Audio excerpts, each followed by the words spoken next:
Bonjour, dans ce vidéo-là, je vais essayer à vous expliquer comment réfléchir dans les exercices de choisir la bonne réponse. On va commencer par l'exemplaire de section lettres sur le même programme avec une petite différence dans la trigonométrie, mais pas de problème, pourquoi pas, on essaye de voir tous les exercices. Dans la question 26, il te dit le terme qui suit dans la suite.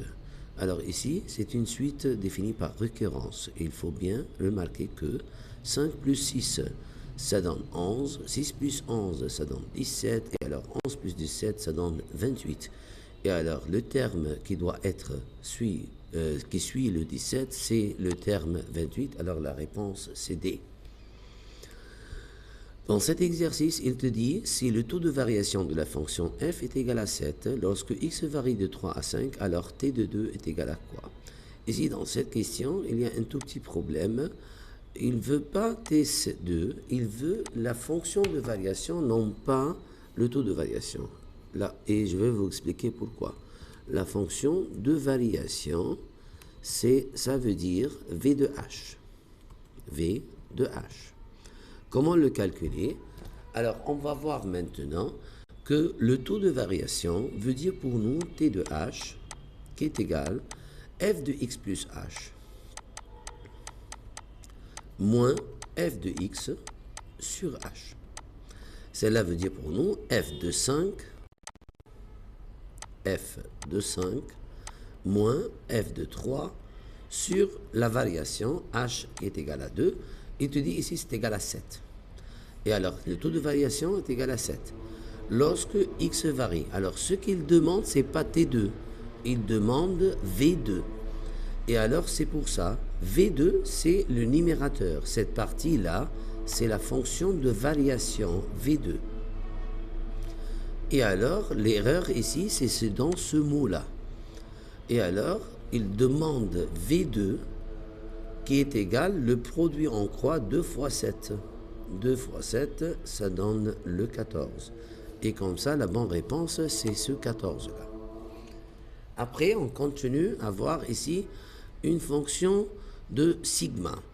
La suite développée, c'est moins 1 demi plus 1 quart plus moins 1 huitième. Alors, en appliquant chaque formule, on voit clairement que la seule qui applique ce développement, c'est la réponse A. Il te dit ici sigma de 1 à 10, en remplaçant le R par 1, on obtient le moins 1 demi. En remplaçant le R par 2, on obtient moins 1 demi au carré, c'est 1 quart. En remplaçant le R par 3, c'est moins 1 demi au cube, c'est moins 1 huitième. Mais les autres solutions ne vérifient pas le même développement. La fonction de variation de la fonction f est égale à f de x est égale à x au carré moins 2x. Il te dit, on veut savoir la fonction de variation. La fonction de variation, c'est v de h, qui est normalement égal f de x plus h. En remplaçant le x par 1, ça veut dire f de 1 plus h, moins f de 1. Dans la fonction initiale, x au carré moins 2x. f de 1 plus h, ça veut dire remplaçant chaque x par 1 plus h.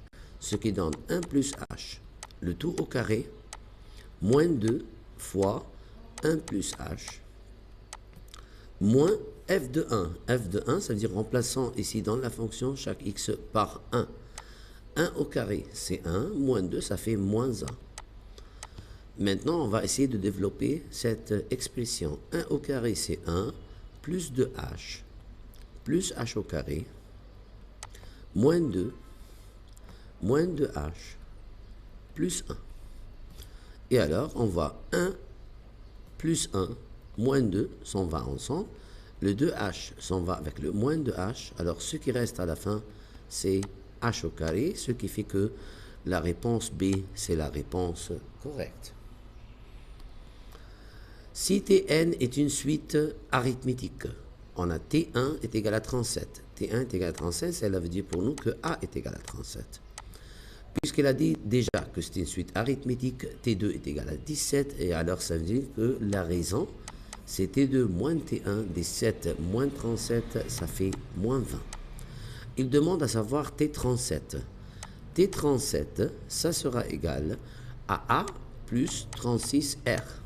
Ce qui donne A, c'est 37 plus 36 fois moins 20. Tu vas le calculer, ce qui va donner moins 720. C'est 2 fois 36, ça fait 72, et le 0, plus 37. Et alors, la bonne réponse, c'est moins 683.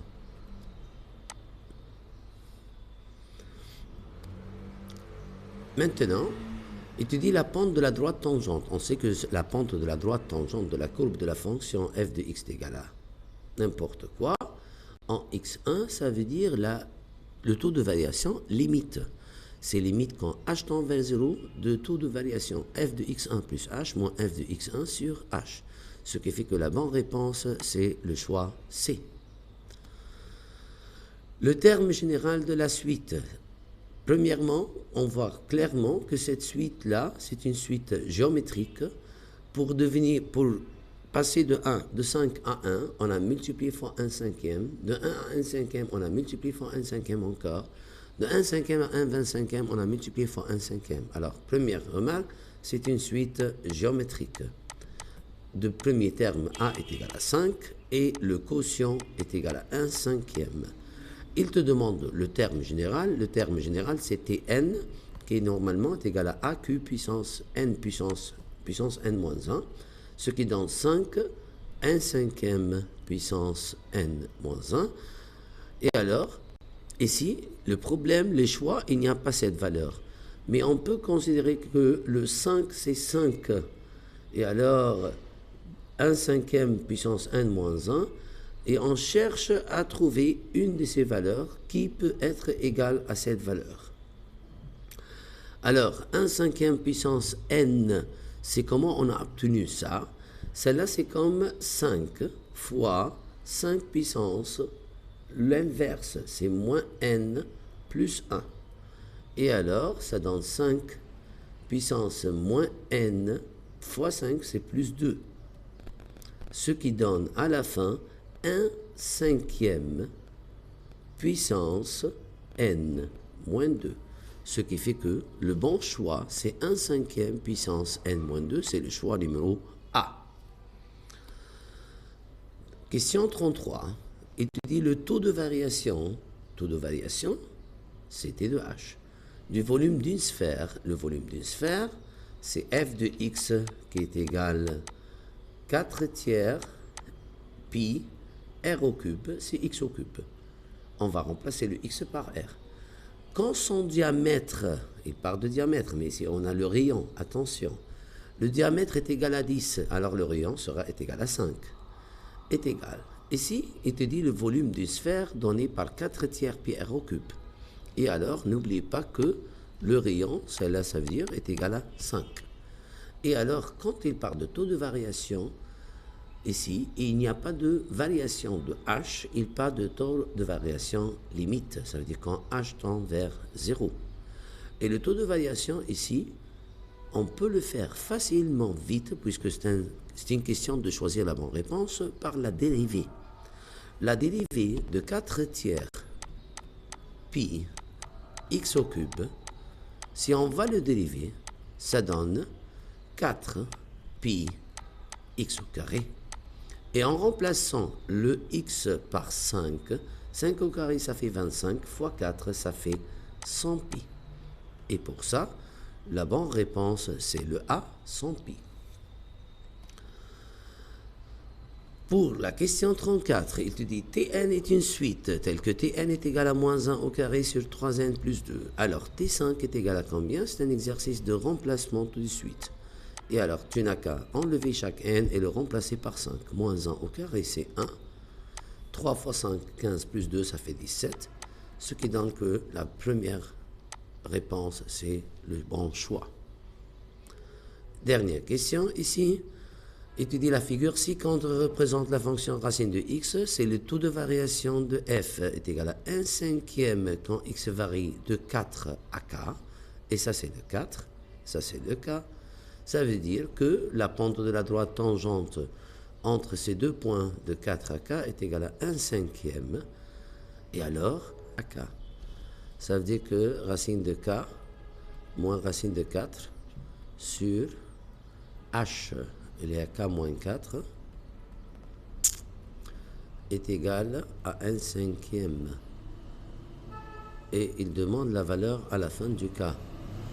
Et alors, en faisant le produit en croix, on obtient que 5 racines de k, moins 5 fois 2, ça fait 10, est égal à k moins 4.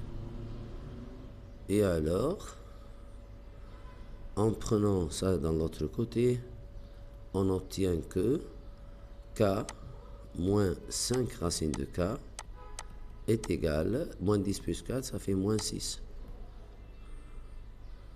K moins 5 racines de k plus 6 est égal à 0. Et alors k moins 3 et racine de k moins 2, ce qui donne que k soit est égal à 9 ou que k ça est égal à 4. Et la seule réponse qu'on a ici, c'est le 9. Merci.